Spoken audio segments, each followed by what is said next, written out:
In this section, we are going to finish out the model by creating some presentation scenes. We don't necessarily want to present to our client from this view. I mean, it is a little bit helpful, but it's so nice to be able to act like you're standing in the space as though you're at human scale within this model. So I'm going to show you how to do that and how to change the style to give it a little bit more emotion. So first up, we're going to talk about scenes. Let's go ahead and open up the scenes panel. That's going to be under Window, Scenes, or if you're on a Windows machine, it's going to be in your default tray. If you don't see it in your default tray, you can add it by going to Window, Default Tray, and then checking Scenes to add it to that. You should see the Scenes panel. It's going to be blank. We have no scenes set so far. So the very first scene that I set in every single model, not kidding, literally every model is a working scene. And it's important to have a scene that you can return to quickly to work on your model. So not standing in it with the ceiling turned on, and you have to turn off your ceiling every time you want to work on it from above. So get to a view that's sort of like this. And if you remember from our styles session, we are working with a fast style. So it's good to lock that in as well. So this scene is going to be from a top view, no ceiling on, and our style is fast. And also we haven't turned our shadows on yet, which we'll talk about in a moment. So those three qualities, no shadows, fast style, and a good view to work on this is how we're going to set the first scene.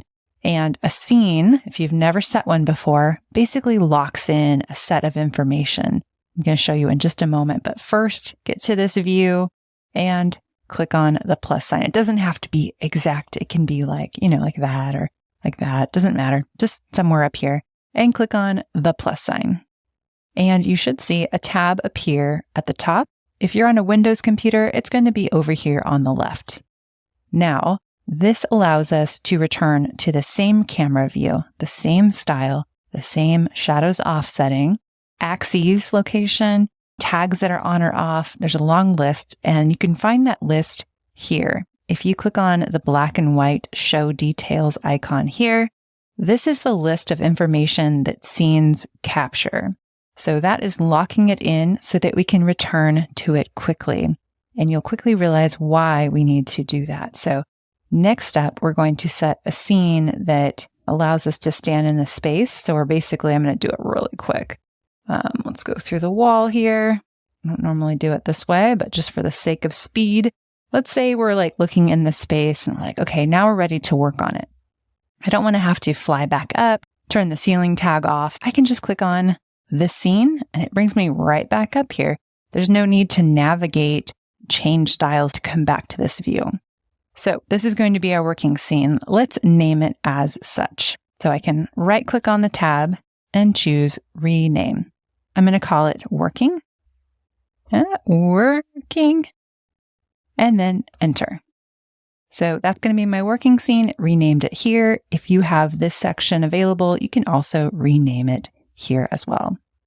All right, so now let's get into our model here. We're going to turn on the ceiling, change the style, things like that. So let's kind of orbit and get to sort of like this view here.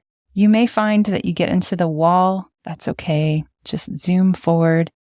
And sometimes I find that if I use this guy, it's a little bit easier to go through the wall.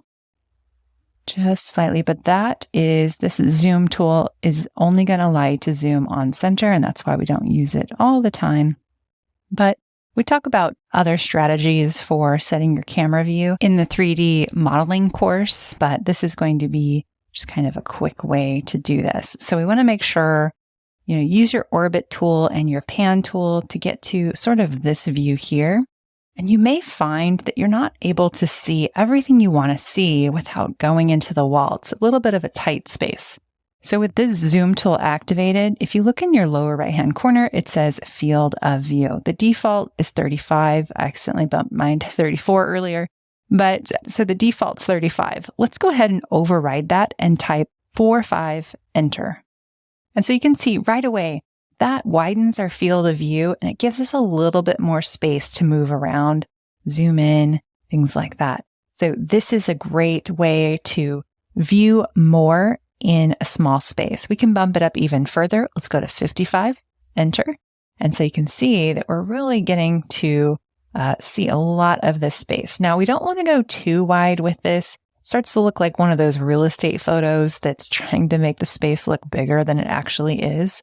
So you may want to play with what you're comfortable with. I think 50 degrees is probably about where I'm going to land. So again, it's this icon here and then 50, enter. You don't have to click in this field of view box. It's always waiting for our input. So once I'm done with that, I'll hit my space bar. And now we can turn the ceiling on.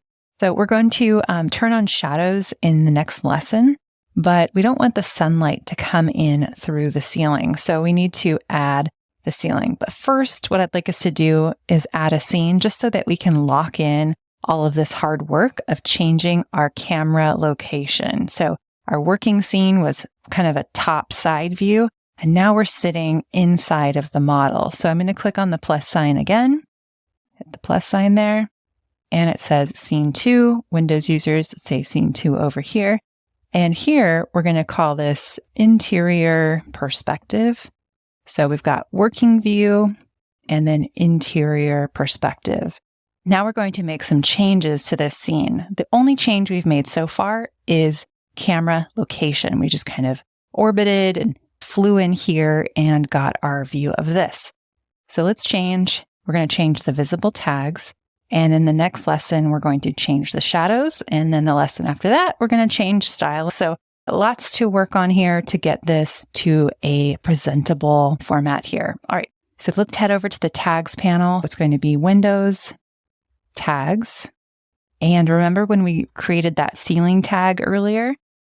Stack this here and minimize this panel.